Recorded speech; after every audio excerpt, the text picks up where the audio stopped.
Hello everyone, welcome to your very own favourite education channel dear school. और आज हम class 10th economics का first chapter development की शुरुआत करने वाले हैं। और इस चैप्टर में हम बहुत सारी इंटरेस्टिंग चीज़ें देखेंगे कि डेवलपमेंट का असल मतलब क्या होता है। हर इंसान के लिए डेवलपमेंट का मतलब अलग अलग क्यों होता है और इसके अलग अलग फैक्टर्स, अलग अलग जो चीज़ें होती हैं कंट्रीब्यूट करती है डेवलपमेंट को, वो सारी चीज़ें हम इस चैप्टर में देखने वाले हैं। तो इकोनॉमिक्स हमारी क्लास 10th का बहुत इंपॉर्टेंट सब्जेक्ट है क्योंकि हमें सोसाइटी के बारे में बहुत सारी चीज़ें बताता है। ठीक है, आने वाले चैप्टर्स में आप मनी के बारे में देखेंगे कि मनी जो आज हम आजकल देखते हैं वो हमारे पास कैसे पहुंचती है, पहले इसका क्या था, कैसे एवोल्यूट हुई है, ये सारी चीज़ें भी हम इसमें देखेंगे। ठीक है, तो बहुत इंटरेस्टिंग है। सबसे पहले कुछ इम्पोर्टेंट चीज़ें होती हैं जो हमें देखनी होती हैं, जैसे इंडिया की पॉपुलेशन कितनी है। सभी कमेंट सेक्शन में लिखेंगे अगर किसी को पता है तो। इंडिया की पॉपुलेशन, हालांकि रिसेंट डेटा बदलता रहता है, आज कुछ है तो रोज बदलता है वो तो, लेकिन जनरली हम जो काउंट करते हैं वो 138 करोड़ जो पिछले सेंसस के अनुसार हुई थी वो है।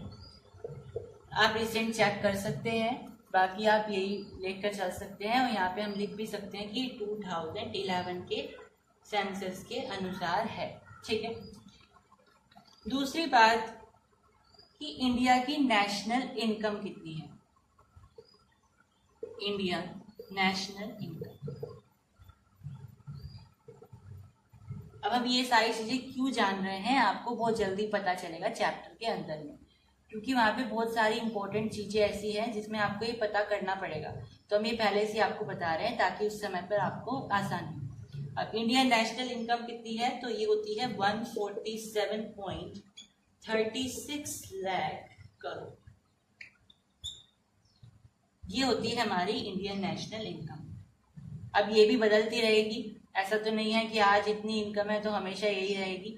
हो सकता है आज कम हो तो फिर अगले कुछ सालों में बढ़ जाए, है ना। तो क्योंकि इंडिया डेवलप हो रहा है लगातार, तो ऑफ कोर्स ये तो है ही ऑब्वियस कि हमारी जो इनकम है वो लगातार बढ़ रही है। लेकिन ये फिर से वही है कि हमारा ये पुराना डेटा है, रिसेंट आप चेक कर सकते हो, वो बहुत अच्छा होगा। और वहाँ पे आप ईयर भी ऐसे लिख सकते हो 2000 ये फलाना है। ठीक, अगर आप ईयर लिख देते हो तो फिर उसमें कोई चांस रहेगी नहीं कि आपकी कोई मिस्टेक निकालेगा। Next is developing countries, developed countries और अंडर डेवलप्ड कंट्रीज। तो कंट्रीज अगर हम इकोनॉमी के हिसाब से देखते हैं वो तीन कैटेगरी में डिस्ट्रीब्यूटेड है या कैटेगराइज्ड है। पहली होती है डेवलप्ड कंट्रीज, दूसरी होती है डेवलपिंग कंट्रीज,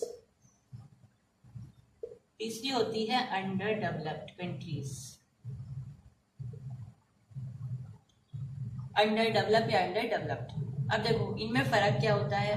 डेवलप्ड और डेवलपिंग का मतलब हो सकता है कुछ स्टूडेंट सेम समझे, लेकिन सेम होता नहीं ऑफ कोर्स। ठीक है, क्या फर्क होता है वो देखिए। डेवलप्ड का मतलब होता है ऐसे देश जो विकसित हो चुके हैं, उनमें वो सारी टेक्नोलॉजी आ चुकी है जो हमारे अगर हम भारत के पर्सपेक्टिव से देखें तो इंडिया जो है एक डेवलपिंग कंट्री है, वो अभी भी डेवलप हो रही है, अभी तक डेवलप हुई नहीं है, लगातार डेवलप हो रही है, तो वो डेवलपिंग कंट्री है। लेकिन जैसे हम देखते हैं यूएसए है, तो वो बहुत ही डेवलप्ड, बहुत ज्यादा डेवलप्ड कंट्री है, उसमें वो सारी टेक्नोलॉजी आ गई है अभी से, जिसके बाद जो हमारे देश में लगभग 50 साल बाद आएगी अगर हम परसेप्शन लगाएं। ठीक है, तो ये डेवलप्ड कंट्री है और हमारी जो कंट्री है वो इंडिया जो है वो डेवलपिंग कंट्री है। ठीक है, जो लगातार डेवलप हो रही है। अब अंडर डेवलप का मतलब होता है ऐसी कंट्रीज या ऐसी इकोनॉमीज जो अभी भी डेवलपमेंट उनमें होना स्टार्ट भी नहीं हुआ है, मतलब इतनी ज्यादा पॉवर्टी स्ट्रिकन है या कुछ अदर फैक्टर्स वहां पर हैं जिनकी वजह से हम बोलते हैं कि वो अंडर डेवलप, यानी कि अभी भी वहां पर डेवलपमेंट अच्छे से नहीं होना स्टार्ट। मैंने यहाँ पे कुछ एग्जाम्पल्स लिखे हैं डेवलप्ड कंट्रीज, डेवलपिंग कंट्रीज और अंडर डेवलप्ड कंट्रीज के। इकोनॉमीज भी आप बोल सकते हो इनको। ठीक है, देखिए डेवलप्ड कंट्रीज में यूएसए आ जाएगा, जर्मनी आ जाएगा, यूके आ जाएगा, सिंगापुर आ जाएगा। तो ये कुछ ऐसी कंट्रीज हैं जो बहुत डेवलप्ड हो गई है, मतलब डेवलपमेंट ऑफ कोर्स इनमें हो गया है और अब हम इनको बोल सकते हैं कि डेवलप्ड हो गई है। अब ऐसा नहीं है कि अब वो डेवलप हो नहीं रही है, ऑफ कोर्स हो रही है, लेकिन जितना हमने एक बेंचमार्क तय कर रखा है कि ये यहाँ तक अगर इस टेक्नोलॉजी तक पहुंच गया, ये बेंचमार्क अगर किसी कंट्री ने क्रॉस कर लिया तो हम बोल देंगे कि वो डेवलप्ड हो गई है। तो ऑफ कोर्स वो बेंचमार्क इन कंट्रीज ने क्रॉस कर लिया है। अब डेवलपिंग कंट्रीज कौन सी होती है? जो लगातार डेवलप हो रही है, अभी तक उन्होंने वो बेंचमार्क क्रॉस नहीं किया है कि वो डेवलप्ड हो जाए, अभी भी वो डेवलप हो रही है, लगातार डेवलप हो रही है। इंडिया इसमें कंट्री में है और इंडोनेशिया, मलेशिया। ऑफ कोर्स आपको ये एमसीक्यू में आ सकता है कि इंडिया इनमें से कौन सी कंट्री है, तो डेवलप्ड है, डेवलपिंग है, अंडर डेवलप है, तो आपको ध्यान रखना है इंडिया एक डेवलपिंग कंट्री है, ठीक है। अंडर डेवलप्ड कंट्रीज के एग्जांपल्स क्या हो जाएंगे? नेपाल हो जाएगा, म्यांमार हो जाएगा, ये कुछ एग्जांपल्स हैं। आप और भी कुछ एग्जांपल्स सर्च कर सकते हो, लिख सकते हो for the better answer writing. अब कुछ और इम्पोर्टेंट टॉपिक्स हैं। बेसिकली इस लेक्चर में हम आपको कुछ फैक्चुअल चीजें बता रहे हैं। नेक्स्ट लेक्चर से हमारा सही ढंग से चैप्टर स्टार्ट होगा, उसमें हम स्टार्टिंग से देखेंगे डेवलपमेंट की डेफिनेशन से लेकर के हर एक चीज, ठीक है। बेसिकली हम चैप्टर से पहले की तैयारी कर रहे हैं ताकि हमें चैप्टर पढ़ते हुए प्रॉब्लम ना हो, ठीक है। ग्रोस एनरोलमेंट रेशो क्या होता है? अब हमारी नेक्स्ट टॉपिक है gross enrolment ratio. Gross enrolment ratio का मतलब होता है बेसिकली कि हम एजुकेशन सेक्टर में कितने बच्चे हमारे प्राइमरी में पढ़ रहे हैं, कितने बच्चे सेकेंडरी में पढ़ रहे हैं और कितने बच्चे हायर एजुकेशन को एक्वायर कर रहे हैं। तो बेसिकली ये एक ऐसा रेशो होता है जिसमें हम देखते हैं कि प्राइमरी में कितने बच्चे हैं इस टू सेकेंडरी में कितने बच्चे हैं इस टू हायर में कितने बच्चे हैं। तो इसी का रेशो होता है। अब इससे हमें फायदा क्या होता है? गवर्नमेंट ये रेशो क्यों निकालती है? इससे हमें पता चलता है कि प्राइमरी वाले बच्चे जिनकी एज हम कंसिडर कर सकते हैं 7 से 14 साल के बीच में या जो भी है, वो बच्चे कितने पढ़ रहे हैं, उसके बाद फिर इसमें कितना बढ़ोतरी हुई या कितना इसमें डिक्रीज हुआ, डिक्रीमेंट हुआ या इंक्रीमेंट हुआ, ये हमें पता चल जाता है। फिर इसमें कितना डिक्रीमेंट हुआ या इंक्रीमेंट हुआ वो हमें पता चल जाता है। तो बेसिकली इससे हमें ये पता चलता है कि धीरे धीरे जैसे जैसे एजुकेशन हायर होती जा रही है, एजुकेशन सेक्टर में डिक्रीमेंट हो रहा है या इंक्रीमेंट हो रहा है। और ऑफकोर्स जनरल केसेस में देखा जाता है कि डिक्रीमेंट ही होता है, ठीक है। तो फिर वो गवर्नमेंट उसके हिसाब से कैंपेन चलाती है, स्कीम्स चलाती है और इस रेशो को ठीक करने की कोशिश करती है। तो बेसिकली एजुकेशन ओरिएंटेड एक रेशो होता है जिसमें हमें पता चलता है कितने बच्चे किस सेक्टर में हैं। अब एक और फैक्चुअल डिटेल है कि इंडिया में लाइफ एक्सपेक्टेंसी कितना है रेट, यानी कि भारत में औसत कितने उम्र तक इंसान जीता है, ठीक है। ऑफ कोर्स ये फिर से सेंसस 2011 का डेटा है, आप रिसेंट डेटा चेक कर सकते हो। लाइफ एक्सपेक्टेंसी रेशो या रेट हम बोल सकते हैं कितना है, ईयर्स के हिसाब से कितना है, तो वो है 62.8 ईयर्स, ठीक है। 62.8 ईयर्स है अगर हम सेंसस 2011 के हिसाब से देखिए। वैसे आपको जरूरत नहीं है रिसेंट चेक करने की। अगर क्वेश्चन आता है तो आप आंसर राइटिंग में यहाँ पे सेंसस 2011 लिख सकते हो ब्रैकेट। वैसे एमसीक्यू में ऐसे ऐसे आते नहीं हो, अगर आपको आंसर राइटिंग में लिखना है तो आप ऐसे लिख सकते हो। एमसीक्यू की टेंशन नहीं लेनी है क्योंकि एमसीक्यू में इस तरह के क्वेश्चन नहीं आते हैं कि रिसेंट डेटा बताइए, ठीक है। नेक्स्ट हमारा टॉपिक है human development vs economic development. चलिए, अब ये दो टर्म्स हैं हमारे, ह्यूमन डेवलपमेंट, इकोनॉमिक डेवलपमेंट।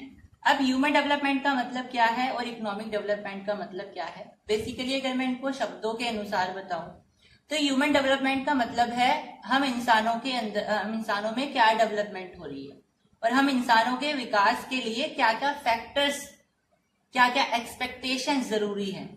वही इकोनॉमिक डेवलपमेंट के मतलब होता है देश का विकास। देश का विकास इन द सेंस उसके आर्थिक स्थिति, उसके अर्थशास्त्र का जो विकास होता है वो उस सेंस में। अब बेसिकली इसका मतलब क्या होता है, डिफरेंसेस क्या है दोनों में, वो देख लेते हैं। ह्यूमन डेवलपमेंट का मतलब होता है या इसके अंदर में आता है इंक्लूड मॉनेटरी और नॉन मॉनेटरी एस्पेक्ट। मॉनेटरी और नॉन मॉनेटरी का मतलब क्या होता है? मॉनेटरी का मतलब होता है पैसे से संबंधित और नॉन मॉनेटरी पैसे से संबंधित ना हो जो, यानी कि हर चीज आप पैसे से नहीं ले सकते हो। ऑफ कोर्स हर चीज हम पैसे से नहीं खरीद सकते हैं। जैसे अभी कोरोना आया था तो अमीर अमीर लोग भी उसमें ग्रस्त हो गए थे। तो ऐसा नहीं है पैसा है तो सब कुछ है। जैसे फ्री पोल्यूशन फ्री एनवायरनमेंट हो गया, डिसीज फ्री एनवायरनमेंट हो गया, हैप्पीनेस हो गई, ये कुछ ऐसी चीजें होती है जो पैसे से नहीं ली जा सकती, राइट। तो ह्यूमन डेवलपमेंट के लिए ऐसी चीजें भी जरूरी होती है जो पैसों से संबंधित हो, और ऐसी चीजें भी जरूरी होती है ऑफकोर्स जो बिना पैसे के। हैप्पीनेस हो गई, पोल्यूशन फ्री एनवायरनमेंट हो गया, डिसीज फ्री एनवायरनमेंट हो गया, ये सारी चीजें। तो अगर इंसान को विकास करना है तो इंसान को विकास करने के लिए दोनों चीजें जरूरी होती है, मॉनेटरी भी और नॉन मॉनेटरी भी। वही अगर हम अर्थशास्त्र की बात करते हैं या हमारे इकोनॉमी की बात करते हैं तो उसके लिए केवल और केवल पैसे की जरूरत होती है विकास करने के लिए, क्योंकि इकोनॉमी का मतलब ही होता है कि हम इनकम के हिसाब से कितना डेवलप हो रहे हैं, राइट। नेक्स्ट, ह्यूमन डेवलपमेंट में हम क्वांटिटेटिव और क्वालिटेटिव ग्रोथ की बात करते हैं। मतलब ऐसी ग्रोथ या ऐसी बढ़ोतरी किसी चीज में जिसमें क्वालिटी भी हो और क्वांटिटी भी हो, मतलब कि वो चीज ज्यादा भी हो और साथ के साथ उसकी क्वालिटी भी बढ़िया हो, ठीक है। जैसे एग्जाम्पल के लिए हम बोल सकते हैं कि हमें 10 पैकेट बिस्किट के मिले और साथ के साथ उन बिस्किट की क्वालिटी भी बढ़िया हो, ठीक है। वो हो गए हमारे पास ह्यूमन डेवलपमेंट, क्योंकि हमें वो खुद खानी है। अब इकोनॉमी में हमें उसे बेचना है तो उसमें हम क्या बात करेंगे कि वो जितनी ज्यादा हो क्वांटिटी में उतना बढ़िया। अब टेस्ट टास्क जिसे लेना है वो देखे, तो उसमें क्वांटिटेटिव यानी क्वांटिटी, मात्रा कितनी है वो मायने रखती है। ह्यूमन डेवलपमेंट में इट इज एंड और final good of all development. भाई जितनी भी डेवलपमेंट हो रही होती है, चाहे वो इकोनॉमिक डेवलपमेंट है, चाहे वो कोई भी डेवलपमेंट है, उसका मेन मकसद क्या होता है, असल में आखिर में आकर के ह्यूमन डेवलपमेंट को फायदा पहुंचाना। क्योंकि ये सारी डेवलपमेंट, इकोनॉमिक डेवलपमेंट हो या जैसी भी डेवलपमेंट है, वो सारी करवा कौन रहा है, ह्यूमन करवा रहे हैं। तो ह्यूमन डेवलपमेंट ही उन सब डेवलपमेंट का मेन और फाइनल गुड होता है। मतलब कि लास्ट में आकर के उन्हें ह्यूमन डेवलपमेंट ही करनी है। भाई अगर इकोनॉमिक डेवलपमेंट होगी तो उससे मॉनेटरी फंड मिलेगा, तो मॉनेटरी तो ह्यूमन को चाहिए होता है। हालांकि नॉन मॉनेटरी वो खुद ले लेगा, फिर हैप्पीनेस हो गई, ये सारी चीजें वो तो खुद ही ऑटोमेटिक होती है। बीएमआई जिसकी फुल फॉर्म होती है बॉडी मास इंडेक्स। अब इसे हम निकालते क्यों है, फॉर्मूला क्या होता है, तरीका क्या होता है, वो बात की बात है। पहली बात यह है कि हम इसे निकाल क्यों रहे हैं, बॉडी मास इंडेक्स को, इसे गवर्नमेंट निकालती क्यों है। तो उसके कुछ रीजंस होते हैं। पहला उसका कारण होता है कि बॉडी मास इंडेक्स हमें ये बताता है कि कोई इंसान पोषित है, कुपोषित है या वो ओवरवेट है। सुना होगा ना, कहीं आंगनबाड़ी वगैरह जो होते हैं वो सर्वे करते हैं, वो पता करते हैं कि किसी के बच्चे या कोई इंसान कुपोषित है या पोषित है, वो उसकी लिस्ट बनाते हैं, है ना। तो वो निकालते क्यों है, क्योंकि गवर्नमेंट को ये पता चल जाता है कि मेरे देश के अंदर में कितने लोग पोषित हैं, कितने कुपोषित हैं। और अगर जितने ज्यादा फिर कुपोषित होंगे फिर वो उस इलाके में क्या करेंगे, कोटा वगैरह फिर वो पहुंचाएंगे, यानी कि फूड पहुंचाएंगे हेल्दी, बच्चों के लिए या बड़ों के लिए, जैसे भी। समझ में आए। तो ये इसलिए निकाला जाता है ताकि कंट्री का वेलफेयर हो सके। तो अगर आपको ये क्वेश्चन आता है कि क्यों निकाला जाता है तो आप ऐसे बता सकते हो। और निकाला कैसे जाता है अब ये देख लेते हैं। इसे निकालने का तरीका होता है, हमने किसी भी इंसान का वेट लिया, यानी उसका वजन कितना है। जो हम वजन लेंगे वो किस में लेंगे, किलोग्राम में लेंगे, ये ध्यान रखना है। और उसका डिवाइड कर देंगे जो उसकी हाइट है मीटर में, उसके स्क्वायर से। मान लीजिए कोई इंसान है जिसका वजन कितना है, 25 किलोग्राम है, और उसकी हाइट कितनी है, 1 मीटर है, ठीक है। तो 1 मीटर का हम 1 के स्क्वायर से डिवाइड करेंगे तो मेरे पास कितना बचेगा, 25 BMI बचेगा। ओके। अगर हमारा BMI 18 से कम होता है, लेस देन 18 होता है, तो इसका मतलब क्या है कि वो इंसान अंडर नॉलेज है, यानी कि वो कुपोषित है। समझ में आए। और अगर किसी इंसान का जो BMI है वो 25 से ज्यादा है, इसका मतलब क्या है कि वो इंसान ओवरवेट है। और अगर किसी इंसान का BMI 18 से 25 के बीच होता है, इसका मतलब है कि वो इंसान पोषित है, उसे हम बोलेंगे कि वो इंसान पोषित होता है। तो ये तरीका होता है पता करने का कि कोई इंसान पोषित है, कुपोषित है या वो ओवरवेट है। अब इसमें हम किन लोगों को इंक्लूड नहीं करते, ये क्वेश्चन MCQ में पूछा जा सकता है। तो ग्रोइंग चिल्ड्रन, यानी लगातार जिनकी उम्र बढ़ रही है और जिनका वजन, हाइट हर दिन बढ़ रहा है, तो उनके हिसाब से बढ़ रहा है, घट रहा है, उनके हिसाब से वो लोग बीएमआई की लिस्ट में इवेल्यूट नहीं किए जाने चाहिए, क्योंकि उनका रोज जो हाइट में और वेट में जो है इंक्रीमेंट हो रहा है, इंक्रीमेंट ही होता है बेसिकली। तो ऐसे लोगों को, यानी जो ग्रोइंग स्टूडेंट्स होते हैं, टीन्स वगैरह होते हैं, उनको इंक्लूड नहीं किया जाता है। अब हमारे पास ये बीएमआई का कॉन्सेप्ट हो गया फिनिश। अब एचडीआर आता है। एचडीआर का मतलब होता है ह्यूमन डेवलपमेंट रिपोर्ट। ये रिपोर्ट निकाली जाती है ये पता करने के लिए कि किसी कंट्री के अंदर में ह्यूमन की डेवलपमेंट कैसे चल रही है। अब मैंने आपको फर्स्ट लेक्चर में बताया था ह्यूमन डेवलपमेंट क्या होती है, इकोनॉमिक डेवलपमेंट क्या होती है। तो ह्यूमन डेवलपमेंट की रिपोर्ट निकालती है एचडीआर की रिपोर्ट, और ये किसके द्वारा निकाली जाती है? यूएनडीपी के द्वारा निकाली जाती है। यूएनडीपी को हम नेक्स्ट स्लाइड में देखेंगे। और ये 1990s यानी 1990 के दशक से निकाली जा रही है लगातार, ठीक है। अब इसमें पता कैसे चलता है कि क्या है क्या नहीं है? ये एक लिस्ट निकालते हैं जिसमें सारे के सारे देश होते हैं, या जो भी देश जिन्होंने यूएनडीपी ने रजिस्टर कराए हुए हैं वो देश होते हैं। अब इसमें उन देशों के सर्वे किया जाता है और पता किया जाता है कि उनमें ह्यूमन डेवलपमेंट कैसी चल रही है, और फिर उनको रैंक दी जाती है। पहले नंबर पर कौन सी कंट्री है जिसकी डेवलपमेंट हो रही है, दूसरे नंबर पर कौन है, इस तरीके से। Next topic is UNDP. UNDP की फुल फॉर्म होती है यूनाइटेड नेशन डेवलपमेंट प्रोग्राम। तो एक तरीके का ये प्रोग्राम होता है और वर्ल्ड वाइड होता है, यानी कि इंटरनेशनल लेवल पर होता है, और इसमें अलग अलग देश अपना रजिस्ट्रेशन करवाते हैं। इंडिया भी उनमें से एक देश है, और इंडिया की जो यहाँ पे रिप्रेजेंटेटिव है, परमानेंट रिप्रेजेंटेटिव है, उनका नाम है रुचिरा काम्बोज। और भारत की 131st पोजीशन है एचडीआई में। एचडीआई क्या होता है? ह्यूमन डेवलपमेंट इंडेक्स, यानी वो सारे के सारे पॉइंट्स जिन्हें देखते हुए एचडीआर यानी ह्यूमन डेवलपमेंट रिपोर्ट निकाली जाती है यूएनडीपी के द्वारा। अब वो क्या क्या पॉइंट्स हैं उनको हम बोलते हैं एचडीआई। अब वो है क्या? पहला है एजुकेशनल लेवल, यानी कि हम देखेंगे कि कौन सी कंट्री में एजुकेशन का लेवल कितना है, ठीक है। अब ऐसा नहीं है केवल एजुकेशन से होगा, फिर हम हेल्थ स्टेटस भी देखेंगे, और तीसरा तरीका होता है पर कैपिटा इनकम देखने का, यानी पैसा तो देखना ही है, साथ में एजुकेशन लेवल देखो, और साथ में वहां पे रहने वाले कंट्री में रहने वाले लोगों की हेल्थ कैसी है वो भी देखना होता है, ठीक है। तो भारत की 131st पोजीशन है इस लिस्ट में। चलिए अब हम अपने चैप्टर के मेन मुद्दे पर पहुंच गए हैं, जो हमारे चैप्टर का नाम है डेवलपमेंट। हमने बहुत सारी चीजें देखी, इंडिया की पॉपुलेशन क्या है, इंडिया की एवरेज इनकम क्या है, और बहुत सारी चीजें हमने देखी। डेवलपिंग कंट्रीज कौन सी होती है, अंडर डेवलप्ड कंट्रीज कौन सी होती है, डेवलप्ड कंट्रीज कौन सी होती है, और यूएनडीपी क्या है, एचडीआर क्या है, एचडीआई क्या है, बीएमआई क्या है, ये सारी चीजें हमने देखी। लेकिन हमने अब तक अपने चैप्टर का जो नाम है डेवलपमेंट, उसका मतलब ही नहीं देखा है। ऐसा इसलिए क्योंकि अभी तक हमने जो पढ़ा है वो इसलिए पढ़ा है जो हमारे चैप्टर में आगे काम आने वाला है। अब हमें सारी चीजें अच्छे से समझ में आएंगी। अब डेवलपमेंट क्या है? डेवलपमेंट की एक डेफिनेशन बताना बिल्कुल भी पॉसिबल नहीं है। डेवलपमेंट क्या होता है किसी इंसान के लिए कि उसका अगर उसे घर बनवाने हैं तो गवर्नमेंट उसे फ्री में अगर घर बना के दे देगी तो उसका मतलब है कि उस इंसान के लिए वो डेवलपमेंट हो जाएगी। लेकिन अमीर इंसान के लिए तो वो डेवलपमेंट नहीं है, क्योंकि उसके पास तो बहुत पैसा है। अमीर इंसान के लिए क्या डेवलपमेंट होगी कि भाई बीमारियां ना हो हमें, क्योंकि बीमारियां तो सबको हो सकती है ना, तो उसके लिए वो डेवलपमेंट हो जाएगी। एक गरीब घर में जो बच्चे होते हैं उनकी क्या ख्वाहिश होती है कि हम किसी बढ़िया स्कूल में पढ़ें, और जो किसी घर में लड़की होती है अगर उसे भेदभाव हो रहा है उसके साथ, तो उसकी क्या डेवलपमेंट होगी कि उसे अपने भाइयों जितना अधिकार मिल सके, इंडिपेंडेंस मिल सके।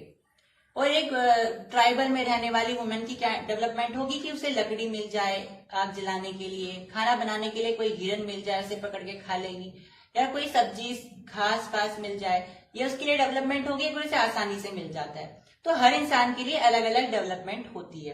तो डेवलपमेंट बेसिकली एक एस्पिरेशन होता है जो कि इंसान को मोटिव करता है, यानी खुश करता है कि हाँ हमें ये चीज आसानी से मिल रही है, अवेलेबल है, तो हमारे लिए ये डेवलपमेंट है। हर इंसान के लिए अलग अलग हो सकती है। अगर हम एग्जाम्पल वाइज समझें, हाउ एस्पिरेशन क्रिएट कॉन्फ्लिक्ट।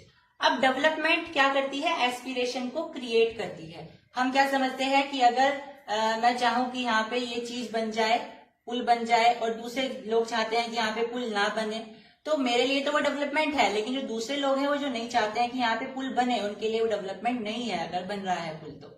तो तो दोनों की जो एस्पिरेशन है वो एक दूसरे के अपोजिट है, तो दोनों में क्या होगा, झगड़ा होगा, कॉन्फ्लिक्ट होगा। ऐसा ही यहाँ पे एक एग्जाम्पल है जो कि है नर्मदा रिवर के ऊपर। नर्मदा रिवर पर सरदार सरोवर डैम बनने वाला था गुजरात में। अब वहां पे जो आदिमानव लोग थे, जो जंगलों में रहते थे, उनके जंगल काटने की बात हुई, तो जो लोकल पीपल थे उन्हें बड़ा दुख हुआ कि हमारा जो घर है, हमारा जो शेल्टर है वो इससे डिस्ट्रॉय हो जाएगा अगर यहाँ पे पुल बनाया गया तो। लेकिन जो अर्बन लोग थे वो बड़े खुश थे, उनके लिए जो डेवलपमेंट थी, क्योंकि डैम बनने से उनके शहर में आसानी से पानी आ पाएगा, पानी की पूर्ति होगी और जो पानी की कमी है उसको हम पूरा कर सकते हैं। उनके लिए जो डेवलपमेंट थी, सरकार के लिए भी यही डेवलपमेंट थी, क्योंकि ट्राइबल वालों को कौन पूछ रहा है। तो यहाँ पे जो एस्पिरेशंस है वो एक दूसरे के अपोजिट हैं। कोई चाहता है कि हमारे पास यहाँ पे डैम बने और कोई चाहता है कि हमारे पास यहाँ डैम ना बने, तो दोनों की एस्पिरेशन एक दूसरे से अलग है, तो दोनों में क्या हुआ था, झगड़ा हुआ था। तो एस्पिरेशन कॉन्फ्लिक्ट भी क्रिएट कर सकती है, ये बात यहाँ से हमें प्रूफ हो गई। अब हमारे चैप्टर का नेक्स्ट पार्ट है एवरेज इनकम। मैंने आपको बताया था कि हम HDI कैसे निकालते हैं। HDI में एजुकेशन चाहिए होती है, एजुकेशन लेवल क्या है वो देखना पड़ता है, हेल्थ स्टेटस देखना पड़ता है और पर कैपिटा इनकम देखना होता है। अब ये पर कैपिटा इनकम होता क्या है ना। पर कैपिटा इनकम बोल सकते हो या एवरेज इनकम भी बोल सकते हो, एक ही चीज होती है, ठीक है। अब पर कैपिटा इनकम निकालने का तरीका क्या होता है किसी भी कंट्री का, हमें उस कंट्री की टोटल पॉपुलेशन देखनी है और उसकी डिवाइड कर देनी है उस कंट्री की टोटल इनकम से, यानी total population divide by total income हमें क्या दे देगी, पर कैपिटा इनकम या एवरेज इनकम दे देगी। इस तरीके से हम क्या निकालते हैं, किसी कंट्री का पर कैपिटा इनकम या एवरेज इनकम निकालते हैं। तो ये भी एक तरीका होता है HDI में किसी कंट्री को जज करने का, HDR की रिपोर्ट में नंबर 1, नंबर 2, नंबर 3 जो भी पोजीशन देने का, ठीक है। कमेंट सेक्शन में बताएं कि इंडिया की क्या पोजीशन है HDR में। और आज का हमारा टॉपिक है पर कैपिटा इनकम, जो हमने प्रीवियस लेक्चर में थोड़ा सा पढ़ा था, उसे निकालने का फॉर्मूला क्या होता है और उसकी इंपॉर्टेंस क्या होती है। आज हम उसी के बेस पर यह पता करेंगे कि हम किन कंट्रीज को बोलते हैं कि वो अमीर कंट्री हैं, किन कंट्रीज को बोलते हैं कि वो गरीब कंट्रीज हैं। तो वो किस बेसिस पर बताया जाता है वो हम देखने वाले हैं, और यहाँ पे पर कैपिटा इनकम का क्या सिग्निफिकेंस है वो भी हमें पता चलेगा। तो वो सारी की सारी कंट्रीज जिनकी $1 12736 से ज्यादा या इतनी इनकम होती है पर एनम, सालाना इनकम अगर इतनी है या इससे ज्यादा है तो वो कंट्रीज रिच कंट्रीज मानी जाती हैं। और जिन कंट्रीज की जो इनकम होती है वो $1045 या उससे कम होती है तो वो गरीब कंट्रीज होती है। अब आगे बढ़ने से पहले ये समझ लेते हैं कि $, ही क्यों हमने ली है यहाँ पे। तो $, को एक तरीके से एक प्रिंसिपल करेंसी मानी जाती है कंपैरिजन के लिए। हिस्ट्री में भी हम देखते हैं कि बहुत सारी करेंसीज में फ्लक्चुएशन हुआ, जैसे पाउंड्स में फ्रांस रेवोल्यूशन आया था तो उससे बहुत ज्यादा वो हुआ था। तो बहुत सारी करेंसीज में क्या हुआ था, फ्लक्चुएशंस देखने को मिली थी। लेकिन $, एक ऐसी करेंसी है, हालांकि इसमें भी हिस्ट्री में कुछ समय के लिए फ्लक्चुएशन आई थी, लेकिन ये ज्यादा समय तक नहीं रही। और $, जो है एक तरीके से प्रिंसिपल और फंडामेंटल करेंसी के रूप में उभर करके आई। तो आज इंटरनेशनली हम इसी के बेसिस पर कंपैरिजन करते हैं। तो हमने ये देखा रिच कंट्रीज होने के लिए इतनी इनकम होनी चाहिए और पुअर कंट्रीज होने के लिए इतनी, इससे कम। अब हमारे मन में क्या सवाल आया है कि भारत क्या गरीब कंट्री है या अमीर कंट्री है। तो इसका जवाब है ना तो भारत एक गरीब देश है ना ही भारत एक अमीर देश है, क्योंकि उसका पर कैपिटा इनकम कितना है, $, 1570 पर एनम। तो ना तो ये गरीब कंट्रीज के उसमें है, उससे तो ये ज्यादा है, और ना ही ये अमीर कंट्रीज है, उससे कम है। तो ये गरीब कंट्री भी नहीं है, ये अमीर कंट्री भी नहीं है, ये बीच में लाई करती है। तो ये मॉडरेट कंट्री मान सकते हैं हम अकॉर्डिंग टू मनी, मॉनेटरी के टर्म्स में हम बोल सकते हैं कि हमारी जो कंट्री है वो मॉडरेट कंट्री है। अब अगर हम इंडियन रुपीज में देखें, इंडियन करेंसी में देखें, तो उसके हिसाब से कौन सी कंट्रीज को हम लो इनकम कंट्री बोलते हैं। तो countries with per capita income of ₹37,000 और लेस, या तो 37,000 से कम हो या उसके बराबर हो, तो हम उन कंट्रीज को बोलेंगे कि वो लो इनकम कंट्रीज हैं। अब देखिए, average income is useful for comparison but also has some disparities. अब ये जो हम सब कुछ बता रहे हैं, हम इतनी बड़ी बात बोल रहे हैं कि ये कंट्रीज अमीर होगी, ये कंट्री गरीब होगी, हमारा भारत देश ना तो गरीब है ना अमीर है, ये जो हम बातें बोल रहे हैं ये किसके बेसिस पर बोल रहे हैं? ये हम पर कैपिटा इनकम के बेसिस पर बोल रहे हैं। लेकिन ऐसा बिल्कुल भी नहीं है कि पर कैपिटा इनकम इतनी अच्छी चीज है। इसके अंदर में कुछ डिस्पैरिटीज भी होती है, इसकी कुछ खामियां भी होती है। तो अब हम वही देखने वाले हैं कि पर कैपिटा इनकम की क्या क्या खामियां होती हैं, डिस्पैरिटीज होती है, हम इस एग्जाम्पल से समझते हैं। सपोज करिए हमारे पास एक कंट्री है जिसका नाम है ए और एक कंट्री है जिसका नाम है बी। अब ये मेरे पास दो कंट्रीज हैं और एक जो ए कंट्री है उसके अंदर में मान लीजिए 5 लोग हैं और जो बी कंट्री है उसके अंदर मान लीजिए 2 पीपल हैं, यानी 2 लोग हैं। लेकिन ए जो कंट्री है उसकी मेरे पास अगर एवरेज इनकम निकल करके आती है तो वो 500 निकल करके आती है पर एनम, मान लीजिए, एग्जाम्पल ले लेते हैं। और दूसरी जो कंट्री है जिसके अंदर में 2 पीपल हैं उसकी भी पर कैपिटा इनकम 500 निकल करके आती है। अब आप मुझे ये बताइए कि इनमें से कौन सी कंट्री ज्यादा डेवलप्ड है?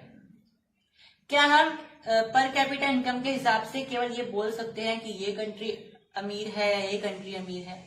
आप कहने को बोलोगे कि दोनों ही कंट्री इक्वल हैं क्योंकि दोनों का पर कैपिटा इनकम सेम है, लेकिन ऐसा नहीं है। जहां पे 5 लोग मिलकर के 500 रुपए कमा रहे हैं वहां पे 2 लोग मिलकर के 500 रुपए कमा रहे हैं। इसका मतलब क्या है कि जो बी कंट्री है इसके लोग ज्यादा पोटेंशियल रखते हैं कि वो 2 लोग मिलकर के 500 रुपए कमा रहे हैं। इसका मतलब क्या है कि एक आदमी 250 रुपए कमा रहा है और पहले का मतलब क्या है कि एक आदमी 100 रुपए कमा रहा है। तो ज्यादा पोटेंशियल किस कंट्री के पीपल में है? बी कंट्री के।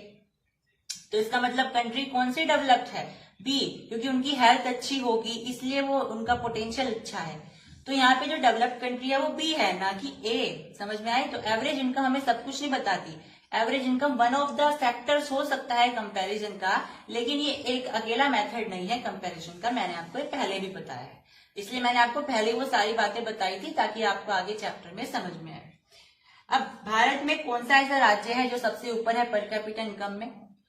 तो हरियाणा 2019 की रिपोर्ट के हिसाब से सबसे नंबर 1 पे है और हो सकता है नई जो एडिशन आया है एनसीईआरटी का उसमें कोई और राज्य हो तो आप उसे चेक कर सकते हो। बाकी अभी आप यही रख सकते हो, बाकी आप ब्रैकेट में डाल भी सकते हो कि 2019 की रिपोर्ट है तो उसमें कोई ऐसा फर्क नहीं पड़ेगा, लेकिन 2019 के हिसाब से हरियाणा नंबर 1 पर है पर कैपिटा इनकम में। चलिए अब एक केस देखते हैं बिहार का। इसमें बताया जा रहा है कि अगर आप किसी बिहार के स्कूल में जाते हो तो आपको बिल्कुल सरप्राइज वाली चीज देखने को मिलेगी। क्या है वो सरप्राइज की चीज? कि लगभग 2/3 बच्चे जिनकी उम्र 14 से लेकर के 15 साल के बीच में है, बिहार के रहने वाले, वो क्लास 8 के बाद पढ़ाई करना छोड़ देते हैं। अभी देखिए 2/3 बच्चे, केवल 1/3 बच्चे ही 8वीं कक्षा के बाद में एजुकेशन एक्वायर करते हैं। यानी 2/3 स्टूडेंट्स जो है, अगर 300 बच्चे हैं उसमें से केवल 100 बच्चे ही 8th क्लास के बाद पढ़ते हैं बिहार में और 200 बच्चे फिर पढ़ना छोड़ देते हैं। यानी अगर आप वहां पे बिहार में कभी जाते हो किसी स्कूल में तो आपको एलिमेंट्री क्लासेस की 2/3 क्लासेस आपको मिसिंग मिलेगी, वहां पे बच्चे होंगे ही नहीं। समझ में आई? तो यहाँ से पता चलता है लिटरेसी जो है बिहार में वो काफी ज्यादा है। देखिए नेक्स्ट हमारे पास यहाँ पे एक एजर्शन है जिसका नाम है money in your pocket can not buy all the things. Very important assertion, NCERT का ही एक कोट है। इसमें बताया जा रहा है कि पैसा अगर आपके हाथ में है फिर भी आप दुनिया की सारी चीजें नहीं खरीद सकते हो। अगर आपके पॉकेट में, आपकी जेब में पैसा है इसका मतलब ये नहीं है कि आप सारी चीजें खरीद सकते हो। तो इसका मतलब क्या है, इसे एनालाइज हम कैसे करें? तो इसे एनालाइज हम ऐसे कर सकते हैं कि अगर आप कितने भी अमीर हो, मैंने चैप्टर के पहले भी डिस्कशन करा है इस चीज का, अब आगे आया तो मैंने यहाँ पे लिख भी दिया। पहली चीज तो ये है कि पोल्यूशन फ्री एनवायरनमेंट। आप कितने भी अमीर हो जाओ लेकिन आप पोल्यूशन फ्री एनवायरनमेंट को तो नहीं हटा सकते अकेले मिलकर के। आपको सब अगर जनता, सारी सोसाइटी कोशिश करेगी तब जाकर के ऐसा पॉसिबल हो सकता है। अगर आपके पास पैसा है तो पैसे से आप नहीं कर सकते पोल्यूशन फ्री एनवायरनमेंट। दूसरा डिसीज फ्री एनवायरनमेंट, आप बीमारियां भी नहीं हटा सकते हो। अमीर से अमीर लोग भी बीमारी की चपेट में आ जाते हैं, तो ऐसा तो नहीं है। कैंसर हो गया, कोरोना हो गया, बहुत सारी बीमारियां होती हैं। कोरोना भी बहुत फैला था, अमीर अमीर लोगों में बल्कि ज्यादा फैला था। तो पैसे से हर चीज नहीं खरीदी जा सकती है, ठीक है। तो बहुत खुशी होती है, हैप्पीनेस रेशो होता है, एजुकेशन रेशो होता है, पोल्यूशन फ्री इन्वायरमेंट, डिसीज, ये सारी चीजें होती है जो कि हम पैसे से नहीं खरीद सकते हैं, मतलब डिसीज फ्री इन्वायरमेंट। समझ में आई? तो हर चीज पैसे से नहीं खरीदी जा सकती है, यहाँ पे ये बताया जा रहा है। Next, Kerala has a low infant mortality rate (IMR) because it has adequate provision of basic health and educational facilities. Similarly, in Andhra Pradesh, PDS यानी Public Distribution System functions well.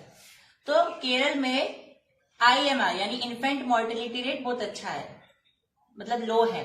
अच्छे से मतलब होता है लो। IMR जितना ज्यादा लो होगा उतना अच्छा होता है। इसका मतलब होता है कि एक साल के अंदर में कितने बच्चे जिनकी उम्र 1 साल से कम है वो मर गए हैं। तो वो तो बहुत बुरी बात है अगर ये बढ़ेगा रेट, तो इस केरल में ये बहुत कम होता है। हालांकि 9th का टॉपिक है ना।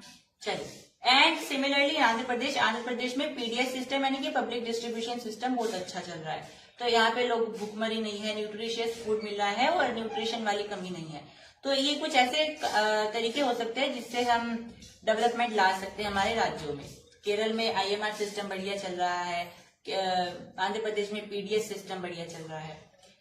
अब श्रीलंका और इंडिया में क्या वर्सेस है, क्या डिफरेंसेस हैं, कंपैरिजन क्या है, ये क्वेश्चन कभी कभी पूछ लिया जाता है। तो अगर हम ओल्ड एनसीईआरटी के हिसाब से देखें तो श्रीलंका को बेटर बताया गया है इंडिया से। हालांकि अभी टुडे रिसेंट सिचुएशन क्या चल रही है वो हम सबको पता है, श्रीलंका बहुत ज्यादा क्राइसिस में है। तो श्रीलंका और इंडिया में क्या कंपैरिजन है भाई? एचडीआई जो इसका रैंक है वो इंडिया से ज्यादा है। एवरेज इनकम भी कम पॉपुलेशन होने के बाद भी बढ़िया है इन कंपैरिजन टू इंडिया। इसकी ज्यादा पॉपुलेशन है तो ऑफकोर्स ज्यादा है इंडिया की, लेकिन श्रीलंका की कम पॉपुलेशन होने के बाद भी काफी अच्छी एवरेज इनकम है, तो उससे ज्यादा ही ये मानी जाती है। ठीक है, तो इसके हिसाब से कंपैरिजन किया जा सकता है, आप ऐसे पॉइंट्स लिख सकते हैं। अब जैसा कि मैंने बताया था, बहुत सारे फैक्टर्स होते हैं जिससे हम कंपेयर कर सकते हैं कंट्रीज को। एचडीआई में कहा गया है कि इन चीजों को इंक्लूड किया जाना चाहिए, जैसे हैप्पीनेस रेशियो होता है, लोग कितने खुश हैं किस कंट्री के, वहां का एजुकेशनल लेवल क्या है ना, ये सब चीजें। तो हैप्पीनेस रेशियो जो है वो भूटान का बहुत अच्छा होता है, हाईएस्ट माना जाता है भूटान का, यानी भूटान के जो लोग हैं वो काफी खुश रहते हैं। Now next, ground water overuse का एक टॉपिक है हमारी एनसीईआरटी में। यहाँ पे बताया गया है कि लगातार देखो डेवलपमेंट हो रही है, वो अपनी जगह है। डेवलपमेंट का मतलब इरिगेशन, किसी के लिए इरिगेशन हो सकता है बढ़िया हो जाए, लेकिन इरिगेशन का इतना ओवर यूज कर लिया गया है कि ग्राउंड वाटर को डिक्लाइन कर दिया गया है। वेस्ट यूपी में और पंजाब में बहुत सारा जो पानी है वो डिक्लाइन हो गया है ग्राउंड वाटर का। इसी तरीके से 300 ऐसे डिस्ट्रिक्ट हैं, जिले हैं, जहां पे वाटर लेवल को 4 मीटर तक कम माना गया, यानी कि कह देते हैं ना कि इस साल 4 मीटर तक नीचे घट गया ग्राउंड वाटर या ग्राउंड जो वाटर टेबल होता है वो। तो बहुत ज्यादा जो पानी है वो डिक्लाइन होता चला जा रहा है। तो यहाँ पे जो सस्टेनेबिलिटी होती है रिसोर्सेज की, वो उसके चांसेस कम होते जा रहे हैं। सस्टेनेबिलिटी का मतलब क्या होता है कि हम अपनी आने वाली जनरेशन के लिए अपने रिसोर्सेज को बचा के रखें, लेकिन जैसी करंट सिचुएशन है, पानी जैसे घटता जा रहा है, वाटर टेबल भी डिक्रीज होता जा रहा है, तो उसके हिसाब से हम ऐसा नहीं बोल सकते हैं। तो हमें इस पर क्या करना चाहिए? प्रिजर्वेशन लाना चाहिए, हमें पानी को लिमिटेड यूज करना चाहिए, ओवर यूज नहीं करना चाहिए। अब कुछ हम इम्पोर्टेंट एक्स्ट्रा चीज देखने वाले हैं जो हमारी एनसीईआरटी में नहीं है, लेकिन आपकी जस्ट नॉलेज के लिए है। तो यूएनडीपी के बारे में हम थोड़ी सी कुछ इंपॉर्टेंट और एक्स्ट्रा चीजें देखने वाले हैं। यूएनडीपी का मतलब मैंने आपको बताया था, तो आप प्रीवियस लेक्चर देख सकते हैं उसके लिए। ये थोड़ी सी उसके लिए एक्स्ट्रा डिटेल्स हैं। तो यूएनडीपी का जो मेन मकसद है, यूएनडीपी जिसके लिए बनाया गया है, वो क्या है? Human development. मैंने ह्यूमन डेवलपमेंट भी बताया था, इसलिए मैंने आपको स्टार्टिंग में वो सारी चीजें बता दी थी। तो यूएनडीपी का ओवरऑल गोल क्या होता है? ह्यूमन डेवलपमेंट होता है। अब इसके 4 फोकस होते हैं, मतलब इसे 4 कह देते हैं, 4 फील्ड में काम करना है, और ये मानता है कि अगर मैंने इन 4 फील्ड में 4 फोकसेस में अगर मैंने यहाँ पे काम कर लिया तो जो इंटरनेशनली डेवलपमेंट हो जाएगा, ह्यूमन डेवलपमेंट हो जाएगा। पहला क्या है? पॉवर्टी रिडक्शन, यानी गरीबी को खत्म किया जाए। दूसरा है डेमोक्रेटिक गवर्नेंस, मतलब लोकतांत्रिक सरकार होनी चाहिए हर कंट्री में। ऐसा नहीं होना चाहिए तानाशाही है, मोनार्की है, ये वाला सिस्टम नहीं होना चाहिए। डेमोक्रेटिक गवर्नेंस हो। नेक्स्ट, एनवायरमेंट एंड एनर्जी, मतलब जो हमारा पर्यावरण है वो स्वच्छ रहे और ऊर्जा का जो स्रोत है वो सबको मिलता रहे, यानी एलपीजी मिल गई या वगैरह वगैरह जो भी है, फ्यूल मिल गए। तो एनवायरमेंट और एनर्जी को लेकर के। चौथा है क्राइसिस प्रिवेंशन एंड रिकवरी, जैसे श्रीलंका में भी क्राइसिस चल रही है, तो यूएनडीपी का क्या मकसद है कि क्राइसिस से कंट्रीज को बचाया जाए और फिर उसकी रिकवरी भी कराई जाए कि वो वापस से संभले कैसे, वापस से दोबारा स्टैंड कैसे ले, है ना। तो क्राइसिस हमारी हिस्ट्री में बहुत देखने को मिले हैं। तो यूएनडीपी ने क्या ठानी है कि उसे क्राइसिस की प्रिवेंशन करवानी है कंट्रीज की और उसकी रिकवरी भी करवानी है। तो भारत की मेंबरशिप कब हुई थी यूएनडीपी में, आपको ध्यान रखना है 30 अक्टूबर 1945 में हुई थी, 30 अक्टूबर 1945। तो स्टूडेंट्स इस चैप्टर में इतना ही। अगर आपको कोई डाउट है तो you can write down comment section, I will be responding you very eagerly, and thanks for watching the video. Subscribe dear school. Thank you.